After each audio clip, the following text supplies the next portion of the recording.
Good morning, friends. Today I will deal with the concept of financial management. A concept which we are dealing today is called as a time value of money. See, money is normally an asset. So money is normally changeable.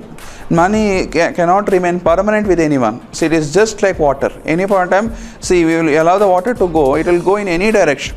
So what is important is normally any person should remain careful when money matters come.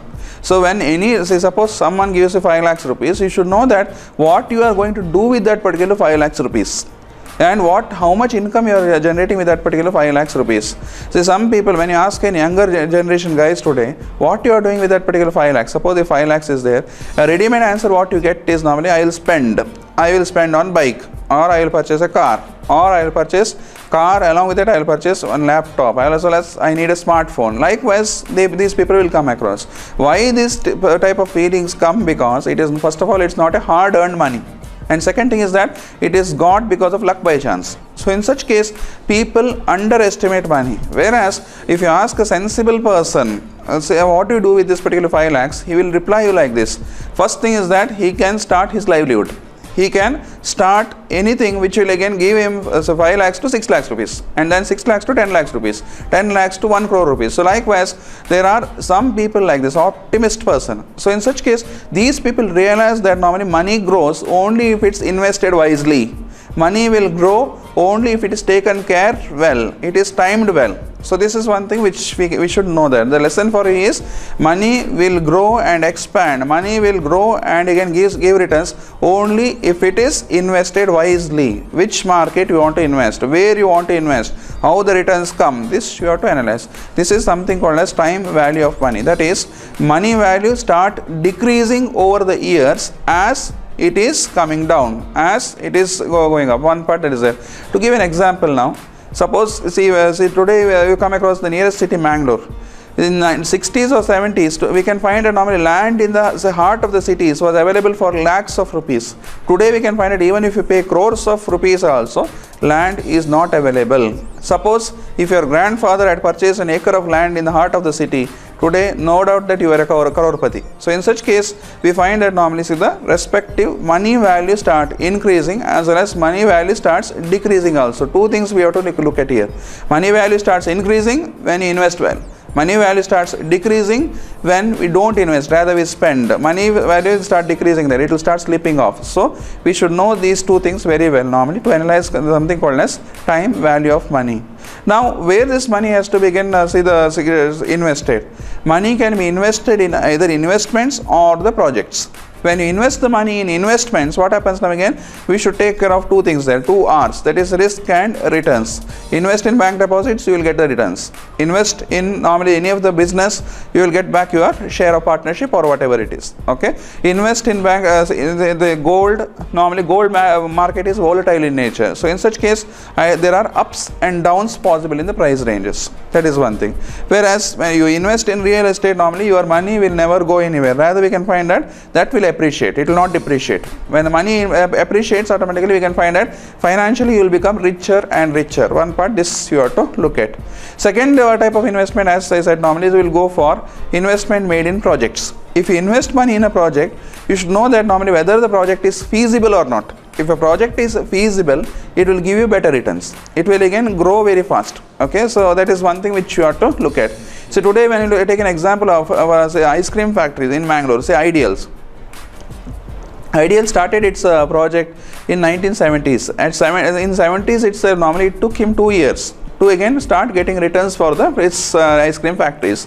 Today when you look at normally the demand has grown so much that we can find that normally daily his turnover is not less than 25 lakhs. Not less than 25 lakhs, because one side he has got daily sales in his cream parlor. Other side we can find that he is also undertaking contracts of catering. He is also undertaking the contract of party orders. He is also undertaking the contract of normally see the big convention centers also. Along with that, he has got a tie-up with other people, tie-up with the hotels and other things. Plus, he has got his own distribution channel in the brand name Ideal. So, which means that he is doing very well. Plus, over the years, normally what has happened is normally his project has started giving him returns. He has started one more unit called as Pub Bars. So, which means that see from one he has started his units to 2, one part. And second thing is that we find that normally that project is more feasible because there is no economic recession for this ice cream. Why? Because it is in a food industry. For food industry, it is completely economic recession proof. Second thing is that preference will change, but if you meet the preference in the food industry, definitely people will come, customers will come. So in that case, normally when customer comes, returns will be generated. That returns will maximize your funds. So return on investments is faster. So this is most important what you have to consider in a particular project.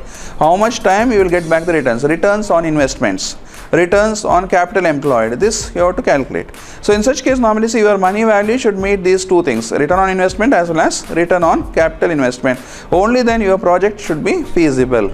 Second thing is that normally your project should be independent. It should not be see the one project is operating here, one project is operating elsewhere, and then see the returns are not coming on time. Risk factor for one is more, other risk factor is very less.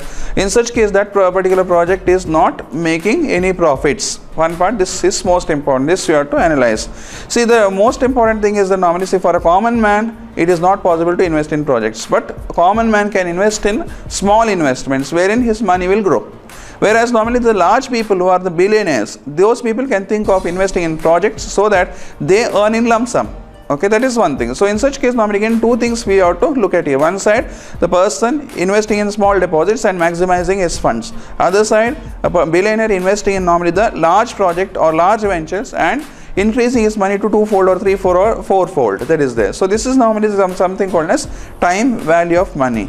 How this time value of money is applied in your daily life situations or daily daily situations. Suppose if a person is earning a salary of 25,000, a 25,000 person's salary, 25,000 earner will definitely think of investing 5,000 in any of the investments today. Why? Because his cost of expenses, living expenses may cost him around 20,000 rupees. Okay, breakup I will not give, but we can find that 20,000 rupees can be a normal expenses in today's inflationary conditions. In such case, 5,000 rupees when it's again invested in a particular avenue of investment, at the end of year, definitely it is 12 into 5, 60,000. 60,000 will be invested, plus on that 60,000 he will get back the returns. So which means that this is one thing which he can grow. Over a period of time, he is getting richer by 60,000 plus interest. Second year, he will get a better option. Why? Because his salary may increase, plus he will also get other source of income, plus he will also get himself maximized with any other avenue of funds. So in such case, he can also think of investing in larger amounts depending on the occasions, depending on analysis of market, and make his money maximized. So what happens here is his position will grow, plus his commitment is also met, plus we can also find that he will also overall make his dependent also grow, plus he can also become a model of an example for others, telling them how you can maximize your money. That is one thing. Now coming back to this side, billionaire. Today we can find that in economics there is a postulate going like this. Okay, rich people become richer and poor people remain poorer. Okay, so in such case, rich people or billionaires, how they become billionaires again, how they become rich again, how they become richer. One thing let me tell you, they take calculated risks. One thing. And second thing is that the venture they invest, normally it is normally a productive venture, profitable venture. Return on investment is very less. Sometimes what happens is they get the ideas of investing the money by taking the help of other investors. For example, Ambani today in 2007 came up with Reliance Power, a company called as Reliance Power project. Reliance Power, everybody thought that normally Reliance is a branded industry, recognized industry in the market, this will not suffer a loss. Second thing, what happened now again, see, he needed a capital to again fund his new project. So in such case, he came out with initial public offer for that, and then again start getting money from the investors, start getting money from normally the shareholders, and then he build up that. Power industry today, when we analyze, normally it is in great demand because power is a source of energy for other industries. Power is required for missions. Power is also required as an input for other things. So in such case, in future also there is a demand. Analyzing that, he started this particular project, and what happened finally, he got his company met and he got his company settled and established in the market. Today it is doing well. So in such case we should know that normally again which project is suitable for us. Depending on that, normally the billionaires invest for which they remain rich today. That is one thing. To similarly take an example of Tata's. Tata invest in a project which is possible, which is profitable for him, which is feasible for him. See, one more peculiarity what Tata observes today is he need not have to depend on external suppliers for support for supply of iron and steel. He has got his mines from where ore is extracted. From that ore normally he will produce an iron, and that iron is supplied to two different companies of Tata, that is Telco as well as Tisco. So in such case normally again others depend on external suppliers, whereas Tata remains independent, for which normally again Tata's demand is high today in the market. So this particular project has become highly feasible, highly lucrative. One part this is there. So one thing you have to realize is normally money, if it's not invested anywhere, it will remain idle. Idle money never grows. Idle money never gives returns. Rather, any person should know that normally again money has to be invested. When you make an investment, realize two R's, risk and returns, and then invest that. So over a period of time, money should give you returns. Over a period of time, normally money should not come down. That is, say 100 rupees should not become 99 rupees. Rather 100 rupees should become 101 rupees or 105 rupees. This is what is the simple logic. So this any financier, any person, any salaried person or any self-employed should analyze. One part is there. This is what I just wanted to educate you. Now let me conclude. To conclude, what I can say is money will not grow when it is not invested wisely. Money will grow when it's invested wisely, when it is normally taken care of, and when it is again used for definite purpose. When it's utilized for definite purpose, money cannot remain permanently in anybody's hands. It should be invested for getting expected returns. This is what I just wanted to say. More of this, if you want, we will again discuss in the next class. Thank you.